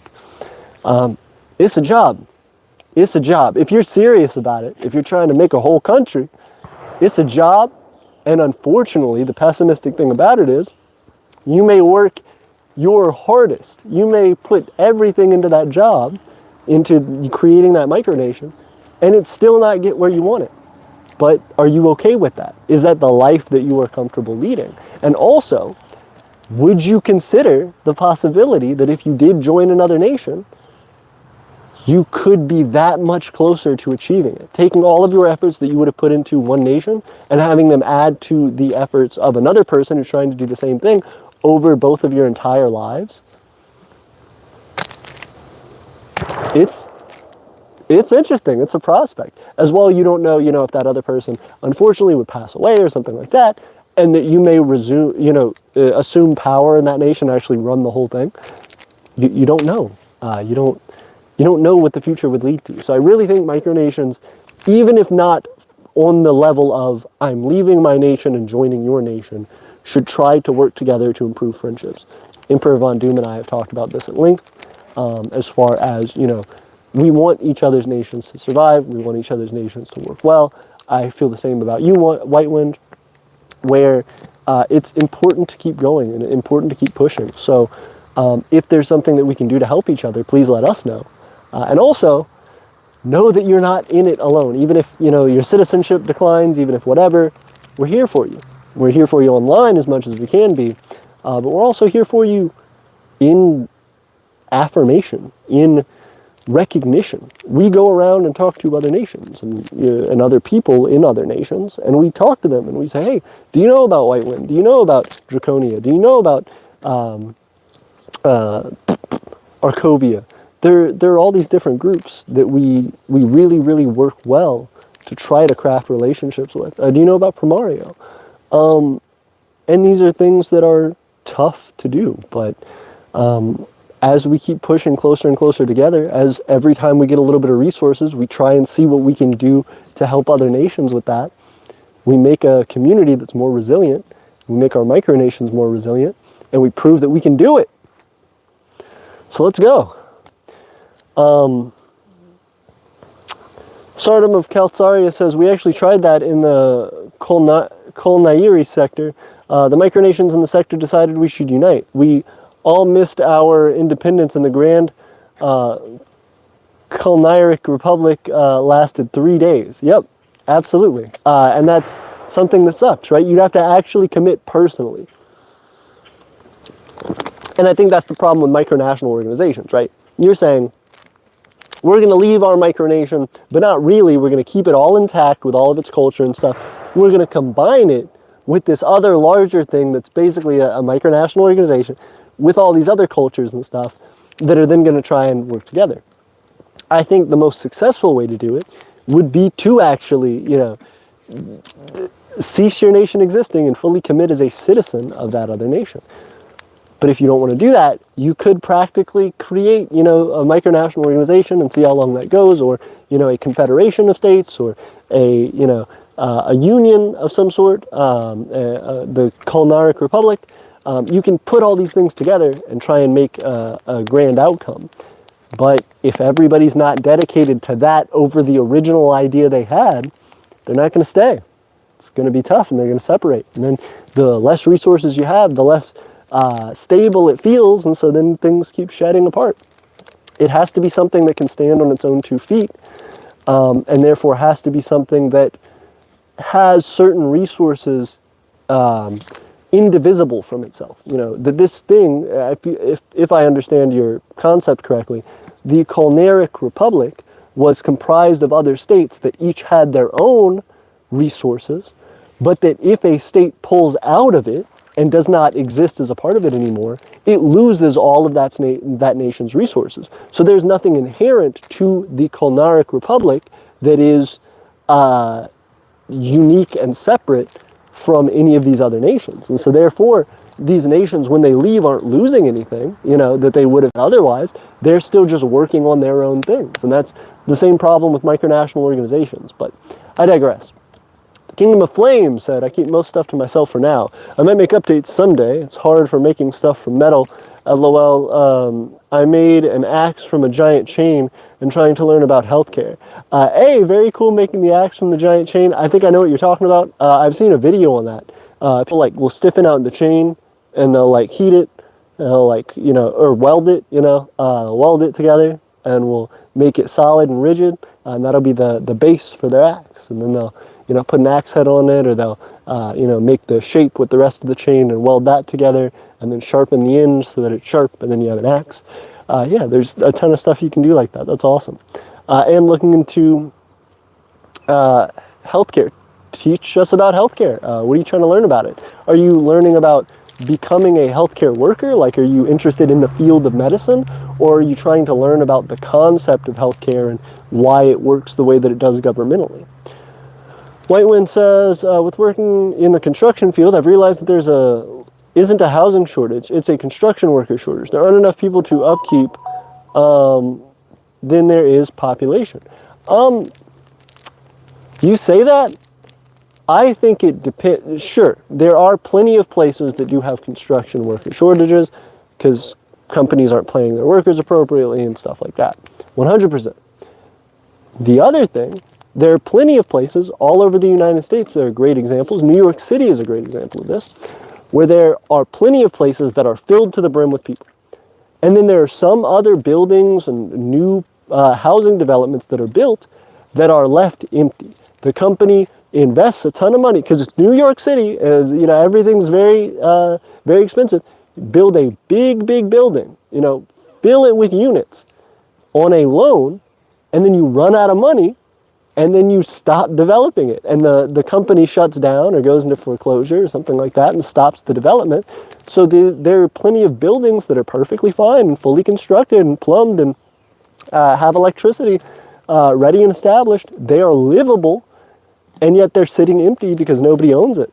Or the people who do own it are a bank that's not actually trying to be in the residence business and in the housing industry, and so they're letting it sit there. And so there are plenty of houses. There is a housing shortage because of the way that the housing market works. If you have a very valuable piece of property, you want it to be as liquid as possible, because if you want to then sell it, you want to make sure that you don't have a whole bunch of people in it, right? Because those people have rights and you can't just kick them out onto the street. However, if you are somebody who is taking a low value property and trying to increase the value, you want to have a way for it to make you money while it grows and sits there as the housing market gets more and more expensive and land gets more and more expensive until your piece of property is worth enough that you feel comfortable selling it. So what you'll do is you'll establish some sort of housing there, development there, and then rent it to people, and you're a landlord, which is super gross, and I don't recommend anybody be a landlord because it's a bad thing to be. They make money off of people's need for housing, and they do so under duress, under threat of duress, under the concept that if you stop paying me, if you stop making this a valuable deal for me, you will be on the streets. That's a horrible thing to be. But anyway, so in doing this, that's why we hope to provide housing in Aeternia for free. The other thing is that in doing so, in trying to develop housing, these companies want to make it as expensive as possible to milk the amount of money that they can get from these renters. So there are plenty of places that sit empty because, hey, the market says that this place should rent at, $2,100 a month, $3,000 a month. They're nice, they're luxury units or whatever, and there are a ton of people in the area who are incredibly poor and need housing and need low-income housing, and that is not created for them. Huntsville, a big city near us, Birmingham as well, do fantastic examples of that, where they have large medical sectors, where they have large technology sectors. These are places that have a lot of people who have a lot of money that live there, and so they create a lot of very expensive luxury apartment housing complexes. And then there are plenty of people who are the majority of people in the city who are median to low wage workers, and who cannot afford rising rent increases, especially in luxury apartment complexes. So they sit there and they go, "Damn, I wish I could afford to buy an apartment, but I can't buy a new apartment because I can't afford that increased rent. So I have to sit in this apartment, or I have to try and find somewhere else to live, have 6 roommates or something." So there are plenty of complexes that have less than half of their units filled, or or even sitting completely empty, houses that are sitting completely empty because people can't afford to rent them. And it's a shame. People will also, to make a quick buck in tourist locations, turn their houses into Airbnbs. So that's, again, something that could have been rented by a local at a relatively affordable rate, but because they can make so much money renting it out every night on Airbnb, they would prefer to do that. So that's another house that is built and perfectly adequate for a local resident who requires housing, that is actively being taken up by someone on vacation, which, yes, helps that area's economy, but is also completely destructive for providing for the needs of its local residents. For somebody who generally is on a vacation and has permanent housing elsewhere. Sardom of Kaltsaria says, "I do like a lot of the policies of socialism, but it kind of conflicts with my religious beliefs at times, so that's why I'm not a socialist. But I do agree with a lot of its ideas." Makes sense. I'd be curious to know what religion, because, again, it's not my place at all, but Christianity, Jesus was like, leave all the stuff and, abandon all your possessions and stuff, and follow me. A rich man will get into heaven. The likelihood of a rich man getting into heaven is less than the likelihood of a camel fitting through the eye of a needle. Stuff like that, quotes like that from that guy that everybody loves. I'm not Christian personally, but I was raised Christian. I know a lot of the stuff.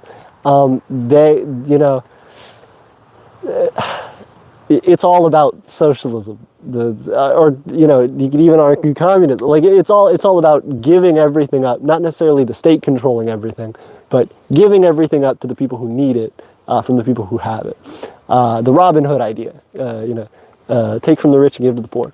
Victor Von Doom says, "I will tell you that if we did not continue with Draconia, we would give our energy to the Empire of Aeternia because we must succeed by any means necessary. Sorry, my phone is having behavioral issues, LOL. I appreciate it, Emperor Von Doom, and I feel the same way about Aeternia. I have had low points, even fairly recently, as Emperor Von Doom was nice enough to talk me through and work with me on, as well as my loving and supportive family. But I've had difficulties as well, questioning, hey, Aeternia forever, but when is, how much is too much? How much is tiring? How much is, draining for me as an individual? And how much do I need to step back? Or how do I restructure things? And so even in those examples, I think about those other opportunities. Hey, if Aeternia did for some reason not work out, if, we were building it for a long time and I suddenly died, or if, we just couldn't afford to do it anymore, so we had to sell Vitae or something like that, what would we do? And I think for myself, and I believe Tiffany feels this way as well, we would work with another micronation, more than likely Draconia, or trying to find somebody who really fits with our interests like that. And I think that's important, to have those friends in this community, to know that you have backing. And we need to expand that backing. All the people watching the stream, all the people participating. Let me see, Sardom of Keltsaria, I know you were talking about your development in the region of Scotland that you're in. If we can help out, if we can do things together, if we can provide resources to each other, even over the internet, just showing support for one another, promoting each other's social media, making content, doing things like that, let's do it. Let's find some way to benefit each other. Kingdom of Flame says, about how simple medicine is made and also learning about farming food today. Hey, very cool. I'm glad to see you doing that development. Sardom of Keltsaria says, also thank you guys for the like. We're up to 10 likes and 5 viewers. So everybody that likes helps us to attract a bigger audience. And I hope the stream is providing good resources and insight. Sardom of Keltsaria says, Glasgow has the exact same problem. They keep building expensive homes that nobody can afford instead of the low middle income housing we actually need to build. Yes, because, you know, if you're in that industry, you don't want to be the one who gets the short end of the stick. Capitalism is all about how can I buy low and sell high? How can I take something that's, you know, not of value and make it milk as much value out of it as possible such that I can dominate over my competitors? You know, capitalism isn't just about improving, it's about improving at the cost of others. It's about winning by everyone else losing. The more that you win, the more other people suffer. It's built into the system. You know, you're taking resources from others that they feel the need to provide to you for some reason or another. So, that being the case, it's really tough, and there's a lot that we can learn from building away from those systems and creating easement of our finances and of our time from these systems. So that way our kids and their kids and so on can say, my dad had to work 24/7 to keep us afloat. My mom had to work 24/7 to keep us afloat. You know, they built a garden and started a business, and now I don't have to, you know. They developed this community where we all support each other and raise things and build things. So now I have a home to go back to that I know I don't have to pay for, or at least pay consistently, pay out of pocket for all the time. And all I do is contribute my time and efforts, and then, you know, I can go to other places and travel and do things and, you know, take back more of my life and more of my time because of their sacrifices. I think that's what we all want for future generations. And I think for Aeternia and seeing my parents go through their own struggles, and to this day, my dad, you know, still paying rent in an apartment, still working a 9-to-5 job at nearly 80 years old, I am wanting to provide for him. And I'm wanting to provide for my future family. And I'm wanting to provide for my friends who need it. And that's what Aeternia is about. Aeternia forever. We're doing it. We're going to build those resources so that people in our community who have no place else to go, who are starving, who don't feel that they can, you know, do life on their own, don't have to. Humans by nature are communal. Humans by nature work together to try to survive. We, before living in these societies that depended on, you know, monetary transaction for certain amounts of care or certain qualities of life, we all didn't have much, and we all supported each other, and we all gave each other the things that we needed. Of course, there were plenty of times where we hunted down and killed each other in barbaric ways to steal, and for, you know, the same reasons that we do today. But I think a lot more people from older times would be very surprised to see how much we have, and yet how little each one person has. How far technology has gotten. How high the quality of life for the best, you know, most well-kept people in the world are versus everyone else. And I think they'd be pretty upset at us. Not for, you know, being us, but for letting this happen. Anyway, we can build systems to help take a little bit of that back. Help secure our own futures. Uskarian Kingdom says, hello everyone. Hey Uskaria, how are you? It's good to see you. Also 8 viewers, 11 likes. Thank you guys for being here. This is what I'm talking about. If we could hold 8 viewers for an hour, we'd have 8 hours of watch time, which helps us to get to monetization, which helps us with ad revenue, because right now they run ads on our videos and we don't get the profit. So thank you guys. Kingdom of Flame says, welcome to Uskaria. Sardom of Keltsaria says, the worst part is they're tearing down the low middle income housing to build luxury homes. It's honestly a huge waste. It's a huge waste, and it's hurtful. Can you imagine being in a situation, and you know, you may well be, where you're saying, I'm not sure if I can afford the place I live currently, and all the places around me that I would have looked for, you know, similar price ranges or to be competitors to this place that I already can't afford anymore because they're raising my rent, are gone. They don't exist. They've gone out of business. Somebody's beat them to the punch and put up a luxury housing setup. That creates a situation where the market is artificially inflated. It's inflated because people say, well, there's a need because all of these are buying up our land, so obviously the land is worth that much. Obviously the real estate is worth that much, but you can't sell to anybody. You can't sell to anybody who makes below a certain income, which means that while there may be more wealthy people who move into the area and actually fill up those things, everybody who's getting squeezed below them is going to get squeezed worse and worse and worse until they have nothing left. That's horrible. It's at least lucky that in Scotland, those people, even the person on the street, can walk in somewhere and have health care and get seen by a doctor without somebody holding out their hand for some money. Goodness. That's horrible. Sorry to move Kalsaria, and I'm glad that you're fighting against that and that you're trying to make a better community for people to live in and a better society for those who want it. Real quick, I'm going to go look at this kudzu. Come with me. Oh gosh. Camera's sideways. Sorry about this. Everybody's going to hate it for, a minute or two as I walk over here.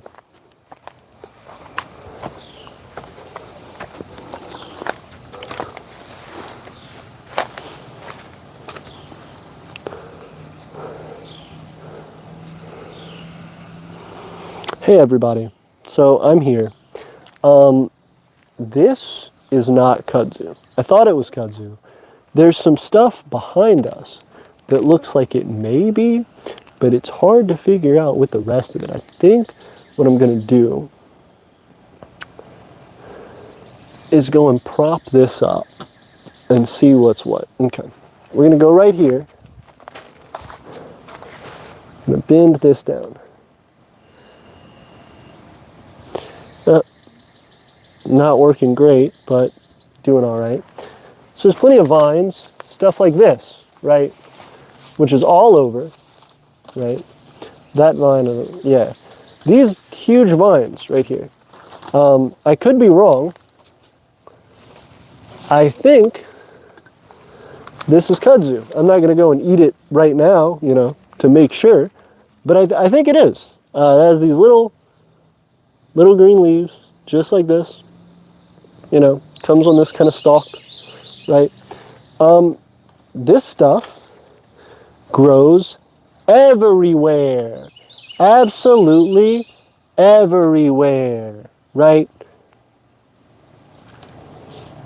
It's a little bit like hairy. Hairy. I wouldn't say that. It has a rough texture. There's a beetle on this one, so I'm going to drop that. But yeah.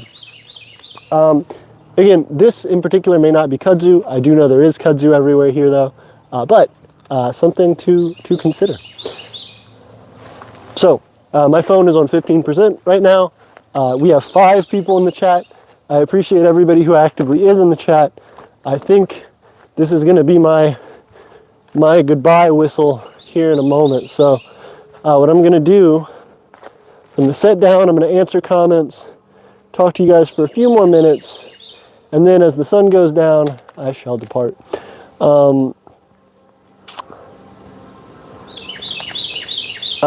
Sardom of Kalsaria says, I didn't recognize the name kudzu, but now that I've seen it, it does look somewhat familiar, although I'm not the best with plants.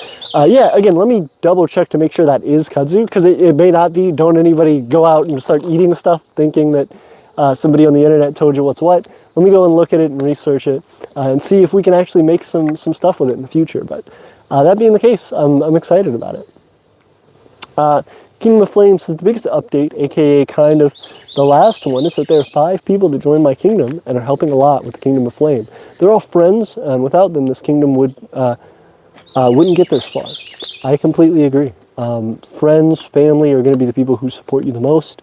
Everybody else is, a certain step away. There's so many degrees away from support, There are going to be people who, for ideological reasons, may not like what you're doing and may never support you because they're so against what you do or whatever.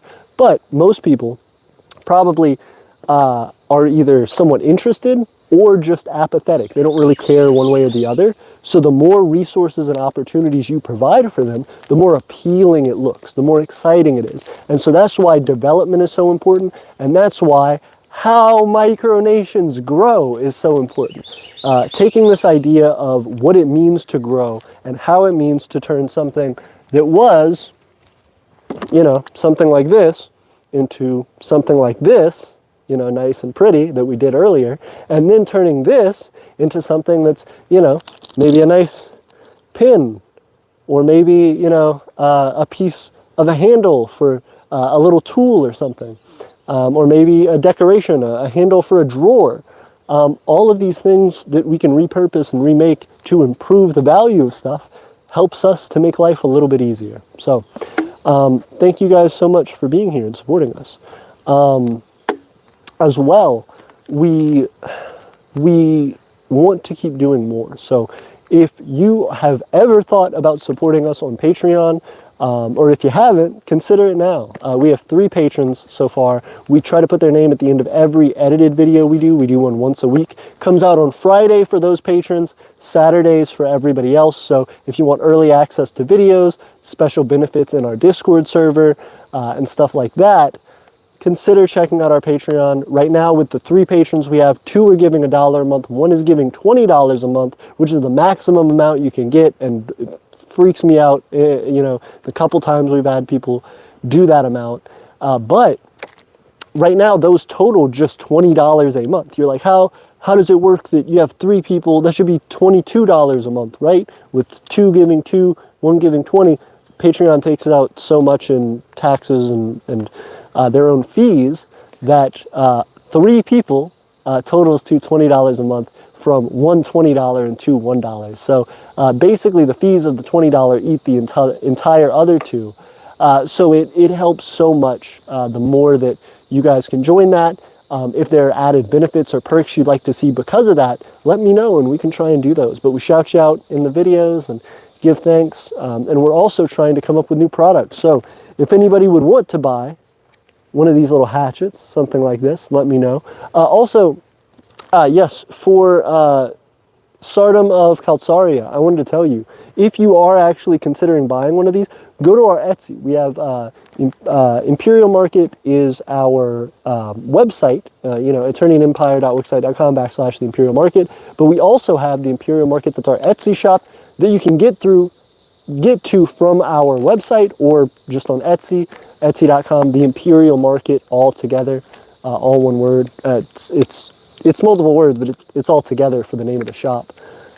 Anyway, so this is a hatchet that we made. It's custom, and I can sell it on our Etsy. If you guys want to buy it, I will happily sell it and make myself another one. And we can ship to Scotland. The shipping will be expensive, because, this is going to be a little flat rate, but it shouldn't be too expensive. But this thing will be in a little flat rate box, and, I'd have to look at what shipping to Scotland would cost. But if you are interested in this, hell, email me and we can figure it out. We can do a transaction directly. If somebody wants to buy like a custom item, like something like this, let me know. Email us, eternianempire@gmail.com. It's on our website. It's here on our YouTube. I'll try and throw a link. I'll try and throw the email and a link to our website in the description and all, or in the comments of this video. Come check back. If you email us and you are seriously interested in this, we will happily sell it. Reach out. So yeah, thank you guys so much, and I will... Sardom of Calcaria says, if I'm able to get it imported, I'd be more than happy to buy it. I'll have to look, since I didn't know there was an Imperial Market. There sure is. I will... you said if I'm able to get it imported, I'd be more than happy to buy it. In that case, let me look at the post office here in the next few days. Let me see how much it would cost to ship this thing to Scotland, and I will get back to you. If I could have... I guess it would depend slightly... No, because they can give me a general. Okay, no worries. I will get that set up and get back to you. Kingdom of Flame says, hope you the best. I'm going to go sleep soon because I'm tired for today and I think we'll be good allies. The flame shall last forever until the last spark. Very cool. And another way of saying that in Aeternian is Aeternia forever. Good night. I'm going to go to sleep as well soon. Sounds great, you guys. Thank you so much for being here. Reach out, email us, drop a comment with your email, something. We need to hit this up. I will go and look up prices for shipping this thing. But yeah, see you guys soon.